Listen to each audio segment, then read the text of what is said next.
आपका देश की राजधानी कहने को तो दिल की राजधानी कही जाती है, लेकिन राजधानी में एक जगह ऐसी भी है जहां पर थोड़ी सी भी बारिश हो जाए तो सड़क तालाब में तब्दील हो जाती है। हम बात कर रहे हैं साउथ दिल्ली के संगम विहार इलाके की मुख्य सड़क, जो कि संगम विहार थाने को जाती है। इतना ही नहीं, इस सड़क पर एक कार्यालय भी है बीएसएफ का। तस्वीरें यहाँ के प्रशासन की पोल खोलती हैं, लेकिन इसकी सुध लेने वाला कोई नहीं। स्थानीय लोग ये बताते हैं कि ऐसे हालात पिछले 15 से 20 सालों से बने हुए हैं, लेकिन अभी तक किसी ने इस सड़क की सुध नहीं ली है। यहाँ के विधायक आम आदमी पार्टी के दिनेश मोहनिया हैं। लोगों ने उनसे भी कई बार शिकायत की, लेकिन कोई नतीजा नहीं निकल पाया।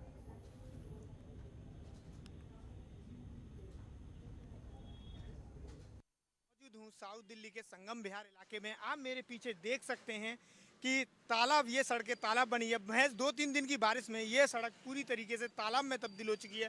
और देख सकते हैं किस तरीके से ऑटो चालक आ रहा है और सामने ऑटो आ रहा है और धीमे धीमे ऑटो चल रहा है और लोग देखिए किस तरीके से साइड से निकलने के मजबूर हैं। अब देखते हैं यहाँ पे स्थानीय निवासियों से हम बात करते हैं कि उन्हें संतोष। यहाँ पे जो सड़क के हालात हैं वो कितने दिन से खराब है, किस तरीके? पूरे 2 साल हो गए सर। तो कोई नेता या विधायक या निगम पार्षद कोई नहीं सुनता है? कोई अब ये पता नहीं किसने नहीं कर रहा है, कोई करने वाला नहीं है, ये मैं बता नहीं सकता। क्या कहना चाहेंगे आप इस सड़क के बारे में? ये बहुत बुरा हाल है, लोगों को दिक्कत होती है इतने आने जाने में, आपको पता ही है। देख रहे हैं स्थिति क्या है। मेरा नाम सुमन शर्मा। आप जो यहाँ पर सड़क के हालात हैं, आप क्या बोलेंगे इस पर जो नेता नहीं कार्रवाई अभी तक की है? भैया कोई भी नेता नहीं आता यहाँ। देखो तो हर साल में, हम तो जब से यहाँ आए हैं 10-20 साल हो गए, ऐसा का ऐसा ही हाल है। कितने साल से ये सड़क नहीं बनी? 20 साल तो हमें हो गए यहाँ, ऐसा का ऐसा ही हाल है। कोई इसमें सुधार नहीं है। कभी आपने यहाँ के विधायक निगम पार्षद कोई नहीं आता देखा। कोई कंप्लेंट रोज करते हैं, सभी करते हैं, वैसे तो दिखाते रहते, करता कोई कुछ नहीं। यहाँ पर संगम विहार का थाना भी है और यहाँ से पुलिस भी गुजरती है। क्या कभी इस तरीके की समस्या? परेशानी इतनी होती है, कोई आदमी गिर रहे हैं, बच्चे लेकर गिर रहे हैं, कितनी परेशानियां हैं यहाँ पे। हम भी हैं, दिखता नहीं, भालता नहीं, गिर जाए कहीं। कैलाश चंद्र, कब से मतलब आप यहाँ पे कब से ये पानी कब से भरा हुआ है? 3 साल से देख रहे हैं। पिछले मैं 3 साल से यहीं रहा हूँ। 3 साल से ऐसी कंडीशन है कि कोई ये काम चल रहा है ऐसे।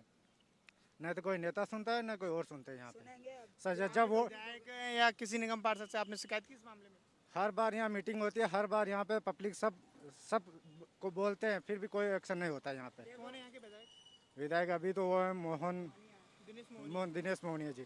देखिए, जब हमने यहाँ के स्थानीय जो लोग रोज गुजरते हैं सड़क होकर, तो हमने उनसे बात की तो उनका साफ कहना है कि यहाँ के जो विधायक हैं, जो आम आदमी पार्टी के दिनेश मोहनिया हैं और निगम पार्षद यहाँ की माया बिष्ट हैं। लेकिन हमने इसको लेकर, सड़क को लेकर कई बार शिकायत की, लेकिन यहाँ पिछले 15-20 सालों से ना तो कोई सड़क बनी है, ना ही अभी तक हालात सुधरे हैं। दिल्ली से निखिल कुमार, जनतंत्र टीवी। और कोरोना महामारी के बाद अब बर्ड फ्लू बहुत तेजी से फैल रहा है। उत्तर प्रदेश में बर्ड फ्लू के बाद अब दिल्ली में भी इस बीमारी ने दस्तक दे दी है। ताज़ा मामला पूर्वी दिल्ली के मयूर विहार फेज 3 का है। मयूर विहार के सेंटर पार्क में 30 से 40 कौवों ने अचानक से दम तोड़ दिया। मौके पर पुलिस टीम और डॉक्टरों की टीम पहुंची और कौवों की मौत की वजह जानने की कोशिश की। पुलिस और डॉक्टरों की टीम ने स्थानीय लोगों से पूछताछ की। पूछताछ में सेंटर पार्क में माली ने बताया कि पहले कौवे नीचे बैठते थे और सभी कौवे गर्दन को धीरे धीरे घुमाने लगते थे और फिर अचानक से दम तोड़ देते। सेंटर पार्क के माली ने यह भी बताया कि वह कुछ समय से रोज 30 से 40 मरे हुए कौवों को दफना रहे हैं। डॉक्टरों के लिए यह स्थिति काफ़ी चौंकाने वाली है।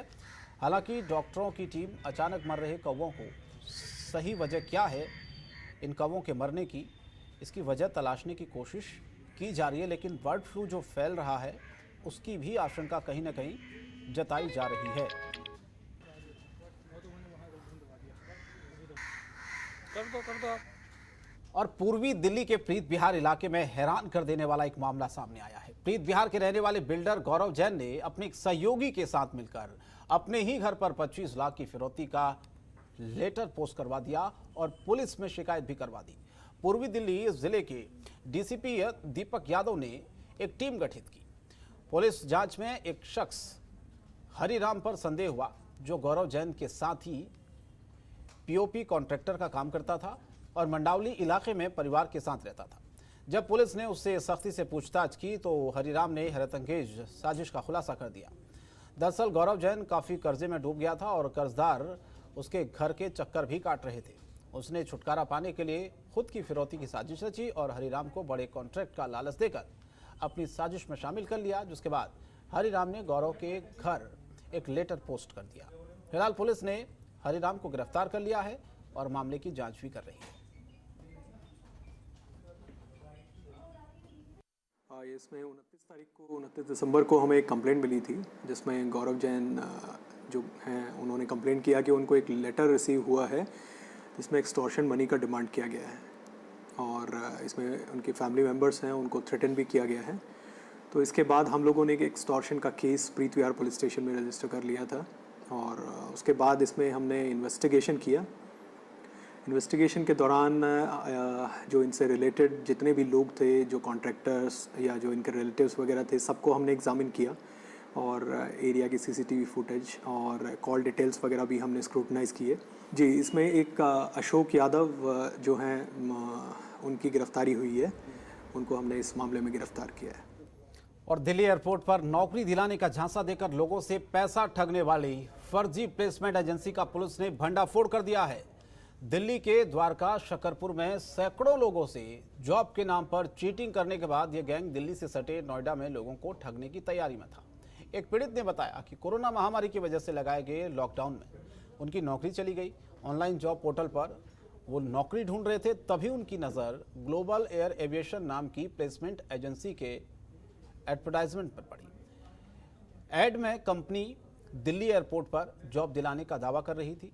उन्होंने जो नंबर दिया था उस नंबर पर कांटेक्ट किया गया। उन्हें शकरपुर थाना के अंतर्गत निर्माण विहार के ऑफिस इंटरव्यू के लिए भी बुलाया गया, जहां उनका इंटरव्यू लेने के बाद उन्हें सेलेक्ट बताया गया। साथ ही उनसे यूनिफॉर्म ट्रेनिंग और पुलिस वेरिफिकेशन के नाम पर पैसे लिए गए और उन्हें जॉब का ऑफर लेटर भी दे दिया गया। लेकिन जब उन्होंने अपने दिए गए समय पर प्लेसमेंट एजेंसी से कांटेक्ट करना चाहा तो उनका मोबाइल ही बंद था। निर्माण विहार ऑफिस पहुंचे तो वहां पर ताला लगा हुआ था। पुलिस अब गिरफ्त में आए लोगों से पूछताछ कर बाकी साथियों की तलाश कर रही है कि आखिर कौन कौन इसमें शामिल है जो लोगों को इसी तरह से ठगने का काम करते हैं।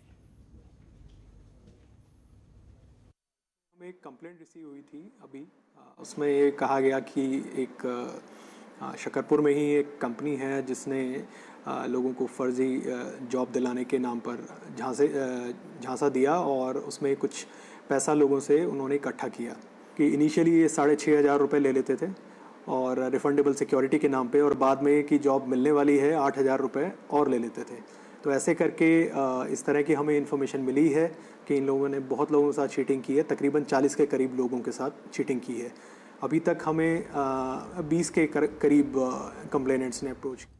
और साउथ दिल्ली के किशनगढ़ थाने की पुलिस टीम ने फ्रॉड और धोखाधड़ी करने के मामले में 5 आरोपियों को गिरफ्तार कर लिया है, जिनमें से 3 नेपाल और एक अफ्रीकी मूल का और एक भारतीय नागरिक है। इसके साथ ही इन 5 आरोपियों के कब्जे से 8 मोबाइल, 11 डेबिट कार्ड, 7 बैंक खातों की किताब, साथ ही 9 आधार कार्ड भी और साथ एक लैपटॉप समेत कई चीजें बरामद की है। दरअसल किशनगढ़ थाने की पुलिस को सरकार की साइबर पोर्टल पर एक शिकायत मिली।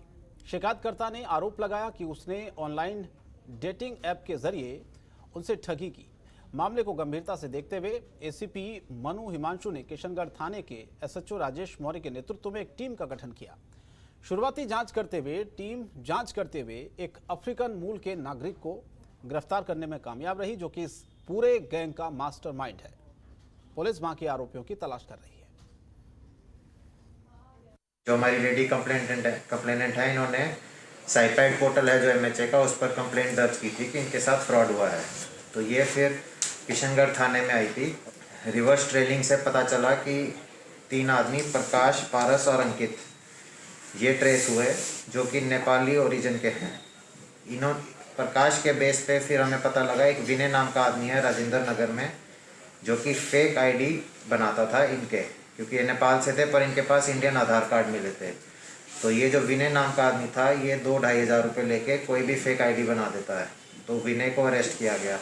फिर पता चला कि प्रकाश जो है ये एक नाइजीरियन नाम का आदमी, नाइजीरियन है, चिजियोके, उसके लिए काम करता था। और ये सब पीछे से जो इनका किंग पिन था ये चिजियोके था, और इसका एक भाई है फ्रैंक अभी भागा हुआ है। चिजियोके को भी हमने अरेस्ट कर लिया है। और दिल्ली स्पेशल में इतना ही। बाकी खबरों के लिए आप बने रहिए जनतंत्र टीवी के साथ। नमस्कार। खबरों के निष्पक्ष विश्लेषण के लिए सब्सक्राइब करें Jantantra TV and press the bell icon. Never miss any update.